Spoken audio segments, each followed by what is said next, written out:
ठाकरेंच्या शिवसेनेचे भास्कर जाधव हे विधानसभा अध्यक्षांच्या भेटीला गेल्याचं कळतंय। खरं तर आमदार सुनील प्रभू देखील विधानसभा अध्यक्षांच्या दालनात आहेत आणि यावेळी उद्योग मंत्री उदय सामंत देखील विधानसभा अध्यक्षांच्या भेटीला आलेले आहेत। तर कोकणातील 3 बडे नेते विधानसभा अध्यक्षांच्या दालनात असल्याचं कळत आहे।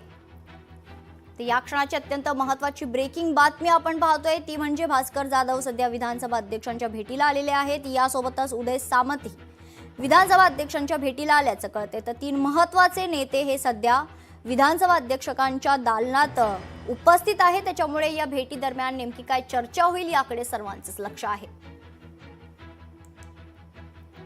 ठाकरेंच्या शिवसेनेचे भास्कर जाधव हे विधानसभा अध्यक्षांच्या भेटीला आल्याचं कळते। आमदार सुनील प्रभू यांच्यासोबतच उद्योग मंत्री उदय सामंत देखील विधानसभा अध्यक्षांच्या भेटीला आलेले आहेत। तर कोकणातील 3 बडे नेते विधानसभा अध्यक्षांच्या दालनात यावेळी उपस्थित आहेत। त्याच्यामुळे त्याच्यानंतर नेमकी काय चर्चा होईल यावेळी याकडे पाहणं महत्त्वाचं ठरेल।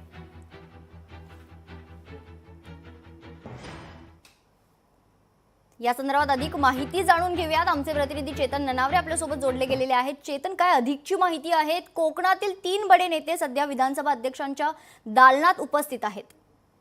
निश्चितच कोकणातील म्हणण्यापेक्षा शिवसेनेचे पूर्वाश्रमीचे सहकारी असलेले मात्र आता विरोधात असलेले 4 नेत्यांच्या आता एकंदरीत विधानसभा अध्यक्षांच्या दालनात चर्चा सुरू झालेली आहे। यामध्ये ठाकरे गटाचे भास्कर जाधव आणि सुनील प्रभूंचा समावेश आहे। तर दुसरीकडे शिंदेकडून शिवसेनेकडून निवडून आलेले 2 मंत्री अर्थात उदय सामंत आणि शंभूराज देसाई असे 2 दिग्गज नेते विधानसभा अध्यक्षांच्या दालनात बसलेले आहेत। आणि या 4ही नेत्यांमध्ये हसत खेळत आपापल्या मतदारसंघातील विषयांसंदर्भात चर्चा सुरू आहे। इतकंच नाही तर सोबत बसून एकत्रितपणे चहाचाही आस्वाद हे 4ही नेते घेताना पाहायला मिळत आहेत। त्यामुळे राजकारणाच्या मैदानामध्ये एकमेकांविरोधात दंड ठोपटणारे ठाकरे गट आणि शिंदे गटातील 4 नेते विधिमंडळात मात्र हसत खेळत एकमेकांसोबत चर्चा करताना पाहायला मिळत आहेत। निश्चितच धन्यवाद चेतन आपल्या सविस्तर माहितीसाठी।